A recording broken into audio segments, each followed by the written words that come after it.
presentes, igual para quienes observan este video, un saludo muy especial.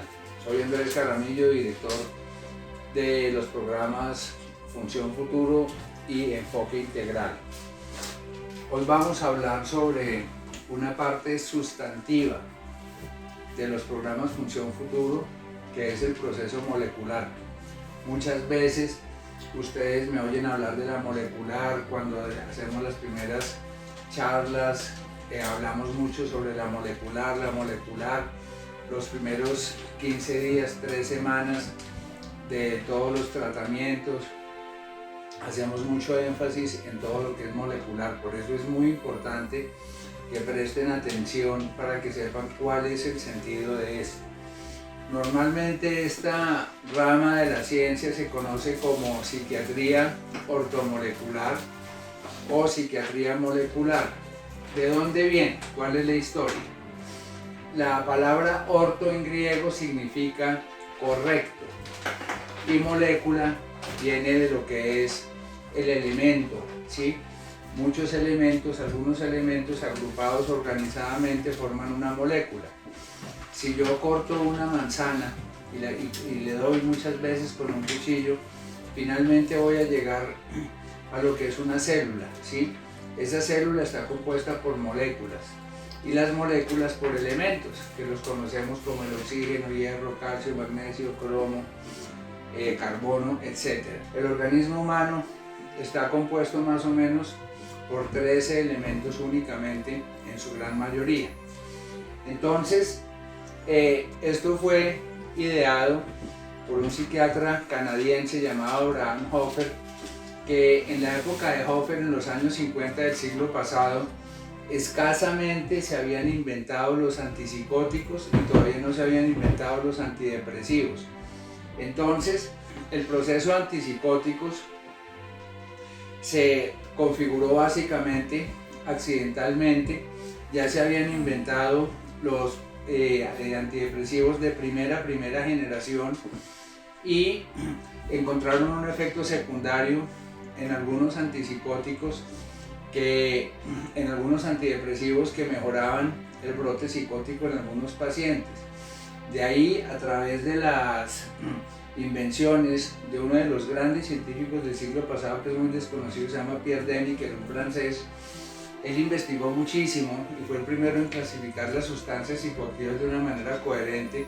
Él dijo, si hay sustancias que ponen a las personas o las psicotizan, las vuelven locas, las ponen a delirar o alucinar, ese proceso estoy seguro que se puede revertir. Si una persona está delirando o alucinando, ese proceso podemos invertirlo químicamente para que cesen las interpretaciones distorsionadas de la realidad. Allí surgen los primeros antipsicóticos como la clorpromacina, y este psiquiatra todavía con muy pocos elementos empezó a investigar con pacientes cómo algunas vitaminas y algunos minerales ayudaban a remitir los síntomas de la esquizofrenia. Entonces ya de ahí otros psiquiatras empezaron a trabajar con vitaminas. Ya en la medida en que los antipsicóticos fueron evolucionando mucho, encontramos que la molecular o la ortomolecular fue pasando como a segundo plano, porque era mucho más efectivo el tratamiento psicofarmacológico con antidepresivos para la depresión o con antipsicóticos. Asimismo, la vitamina B3, la niacina, incluso en documentos de 1940, el fundador de los Alcohólicos Anónimos, recordemos que los Alcohólicos Anónimos fue un grupo que se fue armando a través de dos personas, Bill W. y Bob, un médico y otro que era un comisionista de bolsa, y ellos tomaron las enseñanzas religiosas de dos grupos, de los grupos de Oxford y los grupos washingtonianos. Entonces, ellos también trataron inicialmente de coger recursos científicos, pero al consolidarse los grupos de autoayuda como superación personal no podían involucrar nada que fuera psicofarmacológico por las regulaciones americanas, que siempre han sido supremamente estrictas. Y en esos documentos encontramos cómo el fundador de los Alcohólicos Anónimos recomendaba a sus amigos del núcleo personal que también eran alcohólicos, la toma de la niacina y la vitamina B3 para bajar estos niveles. Después ya viene el boom de las vitaminas. Esto se logró gracias a un premio Nobel de Química que también ganó premio Nobel de la Paz, que fue un químico llamado Linus Pauling, y Linus Pauling fue el encargado de difuminar las vitaminas en su consumo a nivel mundial. Las vitaminas eran como los patitos feos, los bichos raros de la farmacología. Inicialmente hablamos del 50, del 60, poco se usaban. Y hoy hemos encontrado cómo son de útiles las vitaminas en los tratamientos de salud mental y en los tratamientos para la adicción. Entonces, nosotros vemos que esa palabra ortocorrecto, molécula, es correcta molecularidad en el cerebro, en la mente. Entonces, ¿qué tenemos nosotros? Que la filosofía de la medicina molecular, en el caso de la psiquiatría molecular, se trata de hacer restablecer la química cerebral. El cerebro es un laboratorio químico. Él capta nutrientes y produce elementos y moléculas nuevas. Entonces, nosotros vemos que en medio de la sinapsis, el cerebro capta sus nutrientes, las neuronas están nutridas de elementos que se llaman elementos menores o oligoelementos, y ellas sueltan neurotransmisores de los que hemos descubierto muchos: la epinefrina, norepinefrina, adrenalina, noradrenalina, dopamina, oxitocina, acetilcolina. Son varios que son moléculas de síntesis químicas elaboradas en el cerebro. Entonces, si el cerebro está descompensado, hay una descompensación bioquímica en el cerebro. Por ejemplo, si hay una descompensación bioquímica en serotonina, se va a traducir en el estado de ánimo. Entonces es muy, pero muy importante entender de que todas nuestras emociones, nuestros pensamientos, nuestros impulsos a nivel de pulsión interna, todo es producido bioquímicamente en el cerebro, absolutamente todo. Y si el cerebro no está bien nutrido, no está bien equilibrado en su bioquímica molecular, vamos a tener niveles de ansiedad altos, descontrol de impulsos, pensadera excesiva. Entonces lo que hace la molecular es restaurar la bioquímica del cerebro. Entonces nosotros vemos la importancia de entender cómo es que funciona. Si las neuronas son así como ericitos, ¿no? Pero para entenderlas mejor vamos a mirarlas así. Tienen su núcleo, tienen toda una cantidad de elementos y tienen una pared. En esa pared hay unos pequeños canales que se llaman los canales iónicos. Las neuronas son supremamente pequeñas, es decir, que si yo con la punta del alfiler toco así un papel, en ese huequito cabrían más o menos 100.000 neuronas. Nosotros tenemos más o menos 100 millones de neuronas en nuestro sistema nervioso central. Es decir, que tenemos muchas neuronas. Las neuronas no trabajan solas, ellas trabajan en equipo. Eso es una cadena de comunicación, de un lenguaje bioquímico que hasta ahora estamos empezando a descifrar, de manera tal que, por ejemplo, si ustedes consumen algo por la nariz, cocaína o tusi, esta es recogida por unos pequeños vasitos que hay en la nariz y ahí inmediatamente la recoge la sangre. Esa sangre va directo al cerebro. Entonces ya por la sangre va a entrar todo eso aquí y la toxicidad se forma, la mayoría de sustancias son liposolubles, quiere decir que se disuelven en grasa. Cocaína, tusi, marihuana, todos esos liposolubles se disuelven en grasa. Entonces, en el caso de esta sustancia, va a entrar aquí, ¿sí? A pegarse a los tejidos grasos, y cuando hay mucha toxicidad se cierran estos canales iónicos. Entonces la neurona pierde la capacidad de nutrirse, de alimentarse, y ella se va muriendo. ¿Qué pasa en el caso del alcohol? El alcohol entra por vía digestiva. Aquí viene una síntesis el alcohol se procesa químicamente en el organismo se convierte en acetilaldehído, de ahí con una coenzima y termina convirtiéndose en colesterol.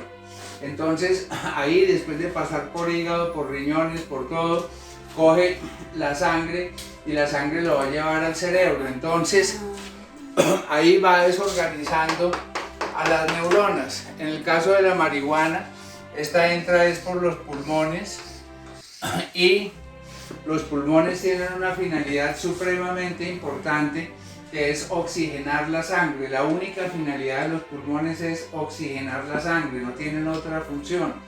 Entonces, lo que entre por los pulmones, la vena más grande que tenemos nosotros es la que va de los pulmones para el cerebro, y el 50% de la sangre oxigenada es recogida por el cerebro.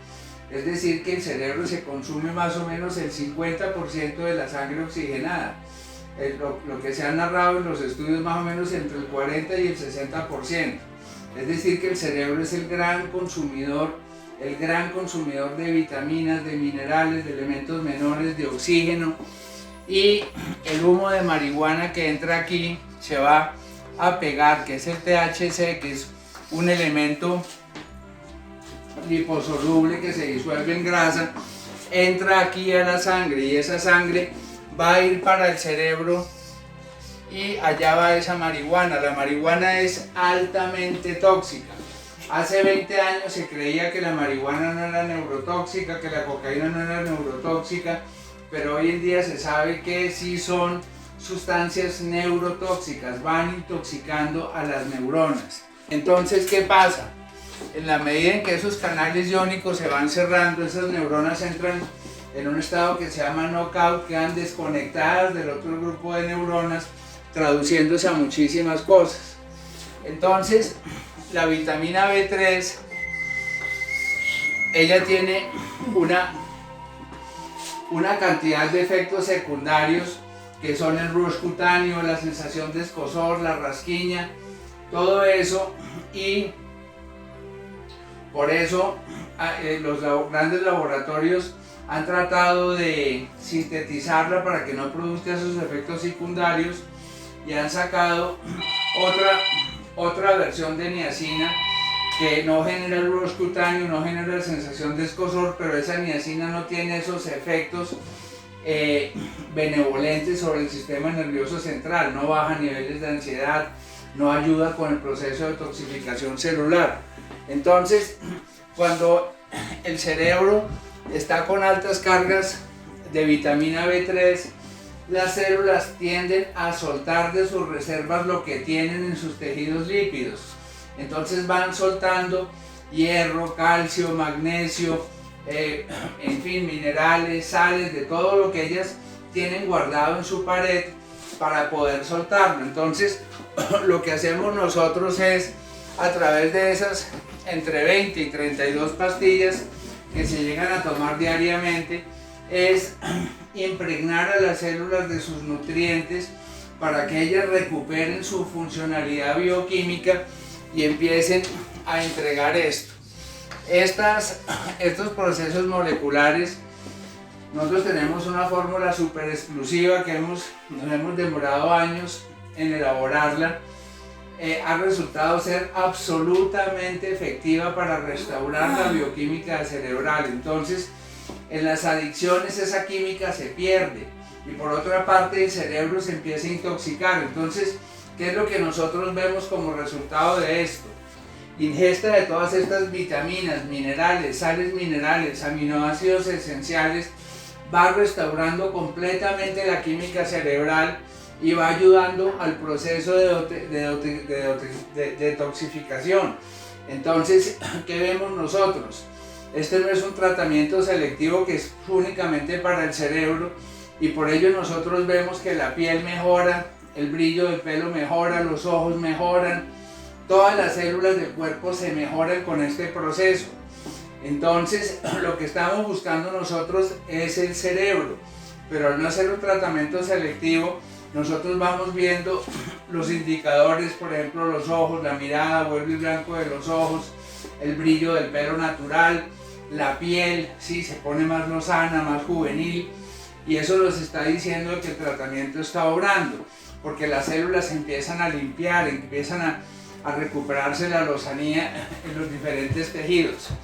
Entonces, lo que nosotros estamos viendo con el proceso molecular es un proceso que al llegar a los 5 gramos de niacina, ya con todas esas vitaminas, que eso es una dosis supremamente elevada, por eso hay que hacerle en gradiente, hay que empezar de a poquito, de a poquito, de a poquito, después se va subiendo, se va subiendo, se va subiendo, y la evidencia que nosotros tenemos después de 20 años de estar trabajando con esto es una evidencia absolutamente comprobada, donde hasta el día de hoy ya casi con 1000 personas que hemos tratado con esto solo hemos tenido un efecto adverso, que fue una persona alérgica a la vitamina C, obviamente sin implicaciones fatales ni nada, pero es un programa que todas las personas se benefician. Esto es tan eficiente que saca la toxicidad por fertilizantes, por fungicidas que hay en las verduras, por mercurio que hay en el pescado, y después del accidente que hubo en Japón, en Fukushima, intentaron limpiar la radiación con muchísimos métodos, y el método más efectivo que lograron fue por la vitamina B3. Entonces, este proceso está muy rico, pero muy rico en vitaminas del complejo B. Nosotros hemos visto, por ejemplo, los beneficios de la tiamina. La vitamina B1 desde hace más de 30 años es esencial en el tratamiento del alcoholismo, para prevenir efectos secundarios del alcoholismo como el síndrome de Korsakoff asociado a la psicosis de Wernicke.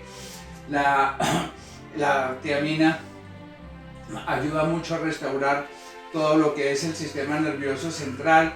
La B5 es una vitamina que ayuda muchísimo al tratamiento en depresión y en psicosis. La B6 lo mismo. Entonces, como vemos, es un programa muy enriquecido en vitaminas del complejo B, pero para que las vitaminas del complejo B tengan más eficiencia y puedan cruzar la barrera hematoencefálica, es muy importante abrirla con buenas dosis de vitamina C. Entonces, todo esto está muy bien programado, es algo completamente efectivo a lo que hay que meterle la fe. No se pueden apoyar únicamente en la parte biológica, por eso es enfoque integral. Esto es biológico, combate los síntomas a nivel biológico, bioquímico de las enfermedades adictivas, pero también hay que meterle a los núcleos psicológicos de la enfermedad adictiva. Detrás de todo adicto hay núcleos psicológicos que es absolutamente importante descubrir. Hay aspectos familiares a nivel social densos. Esta es una enfermedad que va arrastrando a la familia, le va pasando por encima. Muchas veces cuando hay negación, el adicto piensa que su familia está divinamente, pero detrás de todo adicto la familia está sufriendo. Hay temor, hay desasosiego, hay abrumación, y va a generar problemas de dependencia afectiva y emocional en los hijos, en los allegados, en la pareja, y muchas veces el alcohólico, bien sea directa y abiertamente, se convierte en maltratador, el maltratador por pasiva. Eso quiere decir que no es un maltrato directo, ni de ofensas, ni de golpes, ni de nada, sino de sus comportamientos, no son directos, es un maltrato indirecto, pero pasivamente está maltratando a sus allegados.